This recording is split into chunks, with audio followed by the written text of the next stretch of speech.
Alléluia, chers frères et sœurs dans le Seigneur Jésus-Christ. Un ami est venu me voir.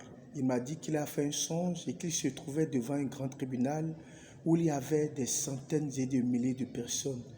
Dans la main de ceux avec qui il comparaissait devant le tribunal, il y avait ceux qui avaient dans leurs mains des pistolets, des fusils, des marteaux, des tessons de bouteilles ou des couteaux. Et chacun présentait l'objet avec lequel il avait eu à assassiner son prochain. Lui, il avait dit que dans le songe, il a vu qu'il n'avait rien dans la main pour lui, qu'il était innocent et qu'il serait innocenté, qu'il n'a jamais assassiné. Du coup, lorsque son tour est arrivé, il a vu qu'on l'a accusé. On l'a accusé qu'il est un grand assassin, un grand meurtrier. Il a commencé par pleurer. Il a vu que beaucoup de personnes qui avaient des couteaux, des machettes, des fusils, des pistolets à main, beaucoup étaient relaxés, beaucoup étaient relâchés. Et lui, il était accusé et il s'est réveillé. Lorsqu'il est venu me voir, il m'a dit, mais comment se fait-il que je fais un songe? Je vois devant le tribunal, moi qui n'ai jamais tué, moi qui n'ai jamais été en prison, moi qui n'ai même jamais commis des délits, je me retrouve accusé, je me retrouve jugé, je me retrouve condamné.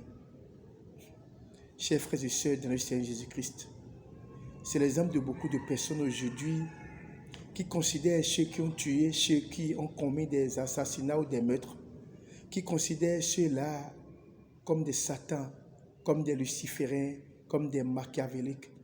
Ils se prennent pour des agneaux, oui. Beaucoup de personnes aujourd'hui se prennent pour des agneaux. Eux, ils sont propres, eux, ils sont calmes, ils sont cool, ils sont sans tache. Laissez-moi vous dire que spirituellement, il y a ceux qui tuent l'âme et ceux qui tuent le corps. Beaucoup de personnes aujourd'hui sont dans les prisons, dans les commissariats, dans les lieux de détention, dans les maisons d'arrêt et qui auront la clémence et la miséricorde de Dieu. Et beaucoup d'autres aujourd'hui sont des pasteurs, des visionnaires, des prédicateurs, de grands hommes de Dieu, des femmes qui se disent toutes belles, des hommes tout beaux, mais qui seront condamnés par la nature, qui seront vraiment condamnés. Tu vas te dire, mais je n'ai jamais tué. Tu vas te dire, je n'ai jamais assassiné. Tu vas te dire, peut-être que tu n'as jamais commis ces délits. Mais laisse-moi te dire que beaucoup de personnes tuent, assassinent, sans toucher le couteau, sans toucher le fusil, sans toucher le pistolet. Beaucoup de personnes aujourd'hui sont des meurtriers de l'âme, des meurtriers de l'âme. Et quand vous êtes meurtrier de l'âme, la nature ne vous laisse pas. Vous êtes condamné par la nature. Et tu es meurtrier,